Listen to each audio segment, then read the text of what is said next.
I want to continue to talk about this with our next guest, this prison swap, and also the implications largely for national security. Political analyst Paul Rieckhoff, host of the Independent Americans podcast, is with us now to provide some context on where things stand. First of all, Paul, your reaction to what has happened over the last hour. It's fantastic news that an American is coming home. I think the message that we should all consider is that America sends a message to the world and to all Americans that we will leave no one behind. If you're ever captured, if this situation ever happens to you, America will never give up until you're released. Britney Griner should not be held in a Russian prison. Putin is a war criminal, in my view. He's a global terrorist, and he was obviously using her, abusing her, and mistreating her. But she needed to come home. And I think that is what folks need to reflect on, the fact that this could be your daughter, this could be your wife, this could be your friend, and you would want America to do everything possible to bring that person home. And that's a message that will resonate not just with the Griner family, but with all Americans here and overseas. Still, tough day for the Whelan family. Every day it's tough for the Whelan family. And Paul Whelan should come home too. What's happening to him is also unacceptable. And we should not give up on that at any point either. I hope that this gives some hope to the Whelan family that he could be next and he should be next. And I think we need to remember who the enemy is here. It's Vladimir Putin. It's not the American State Department. It's not our president. It's not our politicians. Vladimir Putin is at war with the world. He's at war with freedom. He's at war with the West.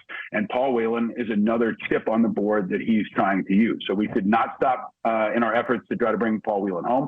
But I also think there's another important point to elevate here. Britney Griner is a 6'9" black gay woman in a Russian prison. She is at unique risk in a Russian prison. She is a unique risk in a country where Putin has an abominable record on LGBTQ rights, on the rights of minorities, and that is in play here too. I'm sure what Paul Whelan is facing is also extremely difficult, but Britney Griner, as a black gay woman, an American black gay woman, is under unique risk, not just in Russia, but anywhere in the world. She's at unique risk here in America, but especially inside what could have been a very brutal Russian prison.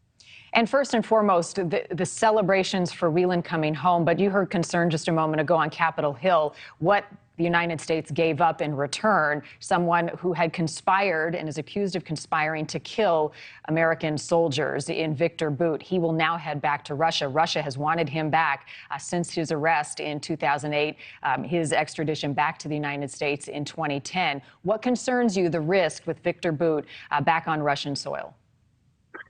Well, what really concerns me, frankly, is the over-politicization of all of this. I mean, Senator Tuberville's comments were ridiculous and meandering, and he doesn't have any information, but he's quick to jump to politics here.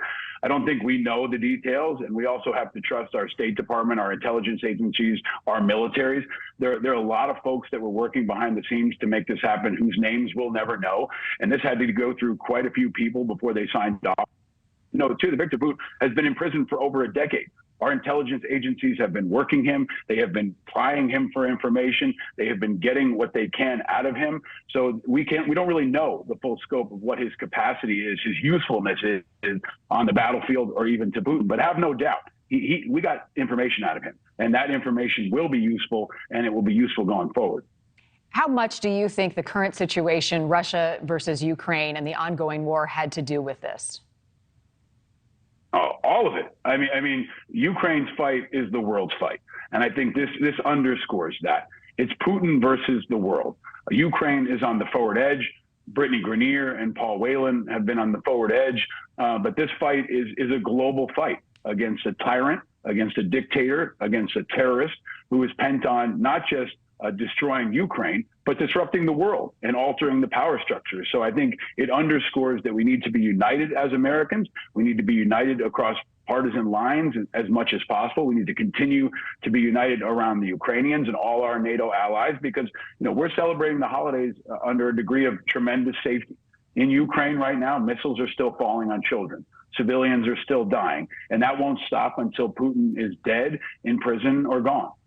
Paul, you made the point that we leave no American behind, but the president also making the point, and others as well, Americans need to be considering whether or not they should go to Russia or other parts of the world, given where things stand with our national security, where things stand with negotiations between the U.S. and Russia. How does that message land with you? I hope it's common sense. Don't go to Russia right now. I mean, don't send your kids to Russia. Would you want your son or daughter in Russia right now? You will be making them vulnerable, not just to your family, but as a national security chip for Putin or anyone else. So I hope it's common sense. That message has to be communicated, especially in the gray areas where you have humanitarian workers or faith-based leaders or peace workers, folks that are trying to make inroads. But Putin has made it clear he will snatch anybody off the field that he can and try to use that person as a political pawn. So we should all be vigilant. In Russia, in allied countries around the world, and in places like China and Iran, where there are also uprisings happening, Americans are always going to be a target because Americans represent freedom and because Americans know their government will come for them. And that's a really important message here. Imagine if it was your son or daughter. Would you be satisfied until they were home? Of course not. And now we can use this, hopefully, as momentum to push for Paul Whelan's release. I think when Britney Griner gets home, I don't know her, I've never met her, but I have no doubt she will make it her focus to make sure Paul Whelan comes home too. And does it feel like the opening has closed now? Victor Bout was as high profile as WNBA star Britney Griner was in Russia, vice versa, that we don't have another strong enough bargaining chip to bring a Paul Whelan or other American who's being detained home? No, I mean, I think most Americans had no idea who Victor Bout was until today. And there are other assets that we have that we could trade with Russia in the coming days. They may be public assets, they may be private assets. This kind of horse trading is happening at the State Department level all the time. How many high-profile leaders of Al-Qaeda were announced that people didn't know until they were announced? So I think that Victor Bout was the source of a movie that many people saw, right? The Merchant of Death. You've got Nicolas Cage playing the main part. I would say he's pretty high profile compared to any other Russian being held in U.S. custody. He's absolutely high profile. I mean, we could pull it. I still don't think most Americans know who Victor Bout is. Yeah, they might know him as the guy who was played by Nicolas Cage in the movie, but this is the kind of horse trading that happens at the state level. He's kind of a celebrity in and of himself, too. A lot of people are saying, oh, let's dismiss Britney Griner because she was only an athlete. Victor Bout has become, a celebrity in his own right as well. So I think there are assets that our State Department has, there are assets that our military has, and they are going to continue to work over the holidays behind the scenes in times when we're not paying attention and we're focused on things like the Iowa murders or whatever else is happening. The people in the State Department and the military are working this tirelessly. And I hope that they will have more good news about Paul Whelan quickly. Yeah, Idaho murders. I'm curious, and you and I, Paul, have talked about this a number of times. The United States has shown recent interest in talking to Russia to try to bring the conflict with Ukraine to an end, to a peaceful end. Ukraine has said, President Zelensky has said, I am not going to negotiate with Vladimir Putin until all of the Russian forces leave Ukraine. When you see some of these back channels happening, these conversations behind closed doors, the swap today, how does that impact Zelensky's stance? Does this pull the United States even further into this conflict? What's sort of the assessment you have on all of the moving parts right now?